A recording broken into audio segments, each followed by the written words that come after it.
वहीं लोकसभा चुनाव की तारीखों का आज ऐलान हो जाएगा। चुनाव आयोग दोपहर 3 बजे घोषणा करेगा, जिसमें 7 से 8 चरणों में लोकसभा चुनाव हो सकते हैं। तो बड़ी अपडेट आपके साथ साझा कर रहे हैं, जहां पर लोकसभा चुनाव की तारीखों का आज ऐलान होगा। यानी कुल मिलाकर कहा जाए कि आज से चुनावी बिगुल बज जाएगा। चुनाव आयोग दोपहर 3 बजे घोषणा करेगा। और जिस तरह से पिछली बार अगर बात 2019 के लोकसभा चुनावों की करें, तो कुल 7 चरणों में लोकसभा चुनाव को संपन्न कराया गया था, और इसी कड़ी में इस बार भी लगभग 7 से 8 चरणों में इन चुनावों को संपन्न कराया जा सकता है। चुनाव आयोग दोपहर 3 बजे इसकी घोषणा करेगा कि आखिर कब से चुनाव की शुरुआत होनी, यानी पहले चरण का मतदान कब होगा और आखिरी चरण का मतदान कब होगा, और मतगणना कब होगी और नतीजे कब सामने आएंगे। आज ये सारी तस्वीर चुनाव आयोग की ओर से दोपहर 3 बजे प्रेस कॉन्फ्रेंस जब होगी उस दौरान साफ हो जाएगी, और साफ तौर पर चुनावी बिगुल आज से बज जाएगा। जहां सभी पार्टियां चुनावों की तैयारियों में तो पहले से ही जुटी हुई हैं, लेकिन आज चुनाव आयोग की घोषणा के बाद तारीखें भी साफ हो जाएंगी, और इसके साथ ये भी पता चल जाएगा कि कब कौन से चरण में किस जगह पर मतदान होने हैं। तो बड़ी अपडेट आपके साथ साझा कर रहे हैं, जहां पर लोकसभा चुनाव की तारीखों का आज ऐलान होने वाला है।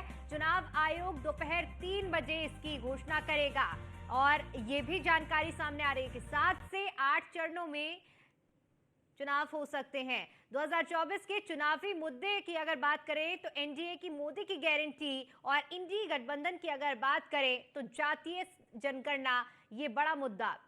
जहां एनडीए एक तरफ एनडीए की ओर से सीएए लागू किया गया है, तो इंडी गठबंधन की ओर से बेरोजगारी 2024 में चुनावी मुद्दा बनाया गया है। एनडीए की ओर से राम मंदिर को अपना चुनावी मुद्दा बनाया गया है। दूसरी ओर इंडी गठबंधन की अगर बात करें तो महंगाई को चुनावी मुद्दा बनाया गया है।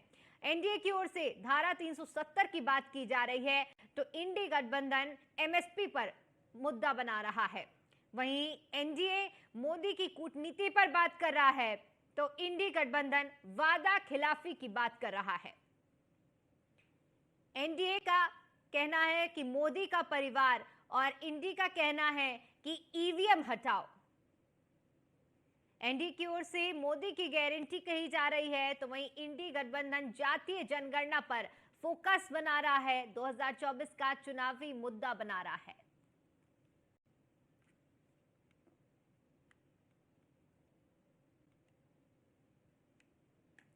तो 2024 के अपने अपने मुद्दे हैं, जहां पर भारतीय जनता पार्टी और उसके सहयोगी दल राम मंदिर और धारा 370 सीएए जैसे मुद्दों को उठाए हैं, तो वहीं दूसरी ओर अगर बात विपक्षी गठबंधन की करें, यानी इंडी गठबंधन की करें, तो एमएसपी और बेरोजगारी, वादा खिलाफी जैसे तमाम मुद्दों को इंडी गठबंधन उठाने का काम कर रहा है।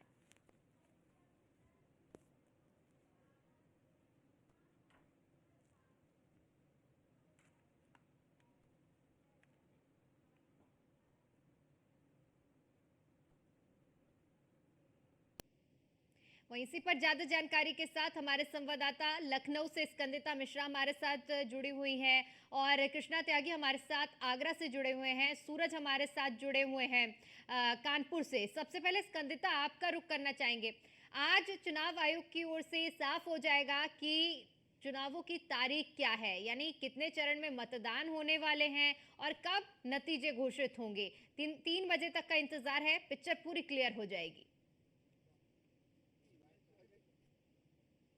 आपको बता दें, आज इलेक्शन कमीशन की बैठक है, प्रेस कॉन्फ्रेंस है, जिसमें आपको बता दें उसकी टाइमिंग 3 बजे से रखी गई है। 3 बजे से बैठक की शुरुआत होगी, जिसमें निर्णय ले लिया जाएगा कि कब के लोकसभा चुनाव 2024 की तारीखों की घोषणा हो जाएगी कि कितने चरणों में चुनाव होंगे और कौन सी वो तारीख होगी जब चुनाव होंगे, किस तारीख को। और दूसरी बात जो रिजल्ट को लेकर है, उसकी घोषणा भी आज ही हो जाएगी, कितनी तारीख को जो है वो रिजल्ट आएगा। तो इलेक्शन कमीशन की आज ये बड़ी बैठक होनी है, जिसमें कहीं ना कहीं क्योंकि लोकसभा चुनाव 2024 में बेहद ही कम समय बचा हुआ है, तो ऐसे में चाहे बीजेपी की बात की जाए या फिर इंडिया गठबंधन की बात की जाए, अगर उत्तर प्रदेश को देखें तो लगातार कांटे की टक्कर देखने को मिल रही है। लगातार रैलियों का दौर शुरू हो गया है, जनसभाओं का दौर शुरू हो गया है, और तमाम मुद्दे जो है वो विपक्ष भी उठा रहा है। वहीं जो अगर सरकार की बात की जाए, सत्ताधारी पार्टी की बात की जाए, तो वो उनसे जितना बन पा रहा है क्योंकि अब आचार संहिता लगने वाली है क्योंकि बहुत जल्दी, तो फिर ऐसे में उनसे जितना बन पा रहा है उतना वो जनता के हित के लिए काम कर रहे हैं। कहीं ना कहीं जो है इस बार सत्ताधारी पार्टियों में भी थोड़ा सा डर बना हुआ है कि किस तरीके से कंपटीशन होगा। और आज क्योंकि तारीखों की घोषणा हो जाएगी और क्योंकि 3 बजे से इलेक्शन कमीशन की प्रेस कॉन्फ्रेंस चालू होगी, तमाम पहलुओं पर इलेक्शन कमीशन ने बातचीत की थी सत्ताधारी पार्टी से भी और विपक्षी पार्टियों से भी। इससे पहले जब वो राजधानी लखनऊ आए थे तब भी उन्होंने तमाम जो विपक्ष के मुद्दे थे, चाहे वो बैलेट पेपर वाली बात रही हो या अन्य तमाम जो उनकी समस्याएं रही हो, उन सब पहलुओं पर बातचीत की थी। और आज जो है इलेक्शन कमीशन की फिर से बैठक होने वाली है 3 बजे, जिसमें 3 बजे घोषणा हो जाएगी लोकसभा चुनाव 2024 की तारीखों का ऐलान हो जाएगा कि कितनी तारीखों से चुनाव होगा और कितने चरणों में चुनाव होगा। और उसी का इंतजार जो है वो सभी पार्टियां कर रही थी इस वक्त कि कब वो घोषणा होगी, क्योंकि लगातार सबकी रणनीति बन गई है किस तरीके से जाति समीकरण साधना है, किस तरीके से वोट परसेंटेज को बढ़ाना है, उसको लेकर लगातार सभी पार्टियां तैयारियों में जुटी हुई हैं। इंडिया गठबंधन की बात की जाए तो समाजवादी पार्टी पीडीए का मुद्दा लेकर चल रही है, कास्ट सेंसस का मुद्दा लेकर चल रही है, बेरोजगारी का मुद्दा उठाते हुए, महंगाई का मुद्दा उठाते हुए लगातार आगे बढ़ रही है।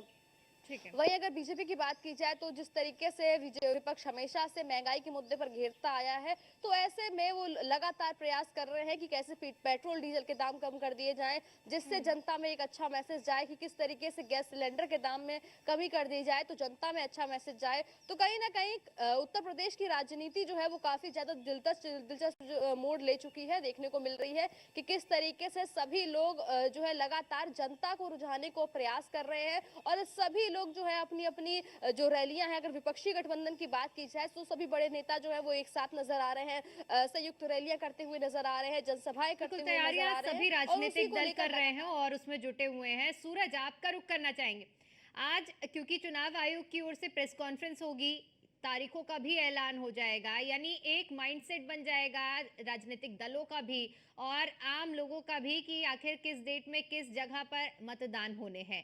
कानपुर में इस वक्त क्या कुछ माहौल है, क्योंकि अब कुछ ही घंटे बाकी हैं तारीखों के ऐलान में? आपको बता दें कि जिस तरीके से मोदी सरकार का 5 साल का जो कार्यकाल था वो पूरा हो गया है और ऐसे में लगातार सभी राजनीतिक दल जो है वो अपनी अपनी रैलियां करके संदेश समाज को दे रहे थे कि वो जनता के क्या क्या मुद्दे उठाने वाले हैं और सरकार में भी आते हैं तो उस आम लोगों के लिए क्या क्या करेंगे। ऐसे में आज चुनाव आयोग जो है वो आज बैठक करने वाला है और चुनावों की तारीखों का ऐलान भी हो जाएगा। ऐसे में आज हम कानपुर में मौजूद हैं और कानपुर की जनता भी आज सुबह का वक्त है और हमारे पास मौजूद है। हम सीधे लोगों से ही आज जानने का प्रयास करते हैं कि आखिर क्या मुद्दे रहने वाले हैं 2024 के लोकसभा चुनाव में। क्या नाम है आपका? लाखों सिंह यादव। अच्छा, यादव जी ये बताइए कि लोकसभा चुनाव की तारीखों का आज ऐलान हो जाएगा, कितना उत्साह है उसको लेकर? उत्साह अच्छा है, कानपुर चुनाव होना चाहिए और पब्लिक के जो मुद्दे हैं वो तो ऐसे ही है, कोई नहीं है। एक हमारा एक दूसरी मुद्दा था, हम प्राइवेट कंपनी में काम कर रहे हैं और पीएफ फंड द्वारा पेंशन दिया जा रहा था।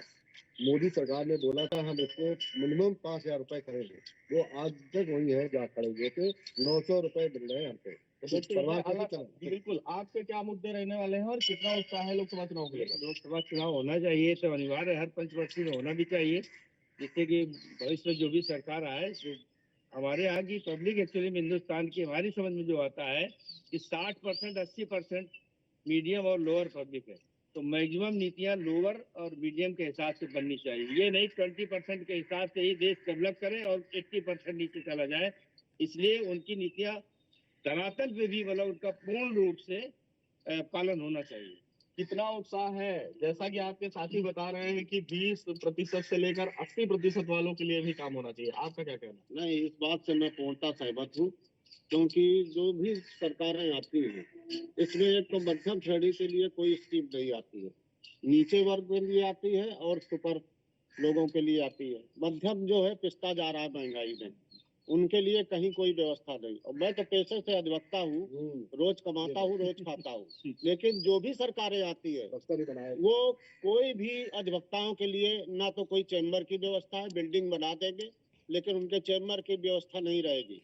ठीक है सूरज, आप लोगों से बातचीत संवाद कायम रखिए और एक बार फिर से आपका रुख करूंगी, लेकिन हमारे साथ आगरा से कृष्णा भी जुड़े हुए हैं। कृष्णा, देखिए चुनावी तारीखों का ऐलान होगा और साथ साथ ये भी क्लियर हो जाएगा कि आखिर कब किस चरण में कहाँ मतदान होने में है। ऐसे में आगरा के अगर माहौल की बात की जाए, तारीखों को लेकर वहां के लोगों की बात की जाए, क्या कुछ प्रतिक्रियाएं मिल रही हैं?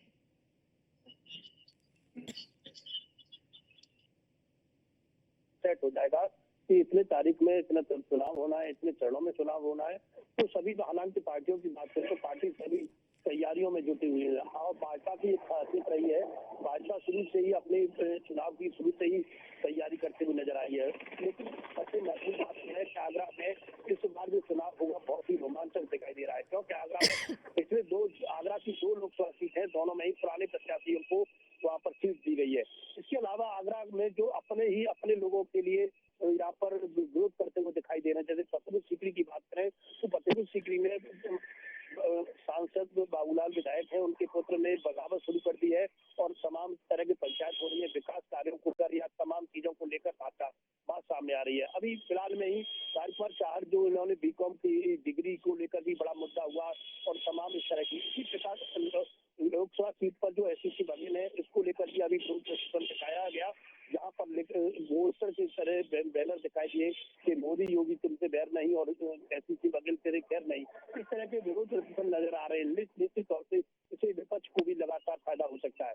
तो आगरा का जो इस प्रकार जो समीकरण है, इस बार आगरा में बहुत ही रोमांचक इस समय चुनाव होने जा रहा है।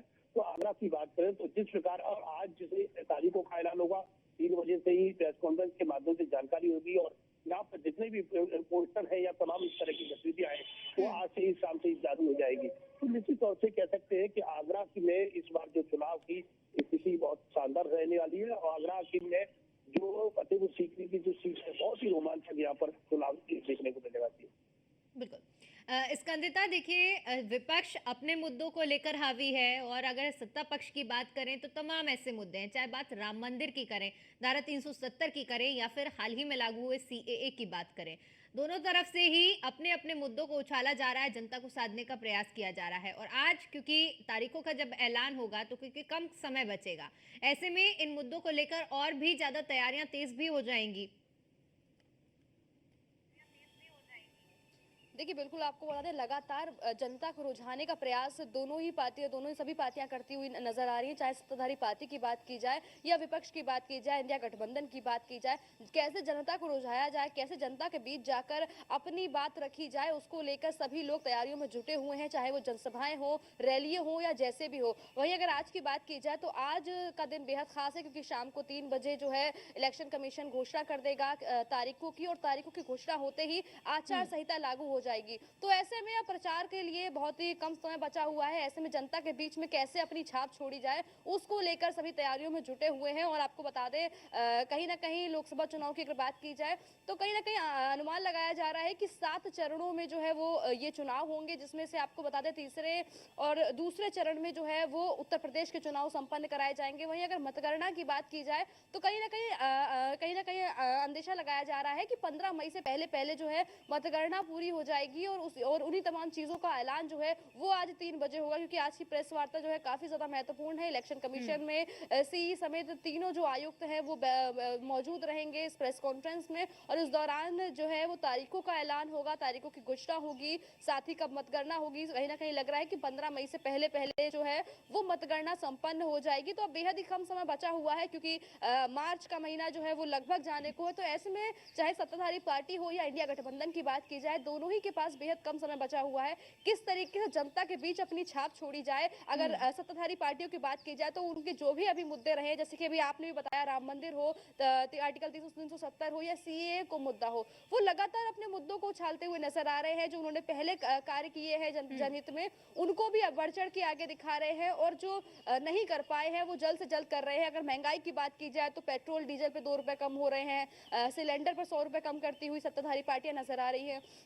वही अगर विपक्ष की बात की जाए तो विपक्ष जो है समाजवादी पार्टी लगातार पीडीए का मुद्दा उठा रही है। कांग्रेस की बात की जाए तो महंगाई बेरोजगारी का मुद्दा लगातार उठाते रहे, और पूरा का पूरा इंडिया गठबंधन की बात की जाए तो कास्ट सेंसस यानी कि जातीय जनगणना का मुद्दा जो उठाते हुए लगातार नजर आ रहे हैं कि किस तरीके से क्योंकि जनता का कोई भरोसा नहीं, कब काया पलट हो जाए, तो उसको लेकर जनता को लुभाने का प्रयास सभी पार्टियां कर रही हैं, चाहे सत्तारूढ़ पार्टियां हो या फिर विपक्षी पार्टियां हो, दोनों ही तैयारियों में जुटी हुई है। जाति समीकरण कैसे साधा जाए, कैसे अलग अलग क्षेत्रों में जाकर जो खास करके जिन जिन प्रत्याशियों की घोषणा कर दी गई है, चाहे वो सत्ताधारी पार्टी के हो या विपक्ष के, वो लगातार अपने संसदीय क्षेत्र में जा रहे हैं, पहले सांसद रहे हैं उनको सूरज, आपके साथ जो लोग मौजूद हैं, आप उनसे मुद्दों पर बातचीत कर रहे थे, उनकी राय जान रहे थे। एक बार फिर से जरा उनसे बातचीत करिए और समझिए कि क्या कुछ अहम मुद्दे उनके अनुसार 2024 के लोकसभा चुनाव में रहने वाले हैं।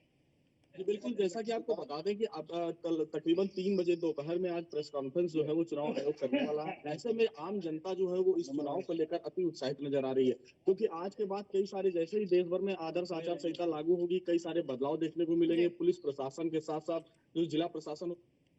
चलिए ठीक है, बहुत बहुत शुक्रिया आप सभी का हमारे साथ जुड़ने के लिए और इस जानकारी के लिए।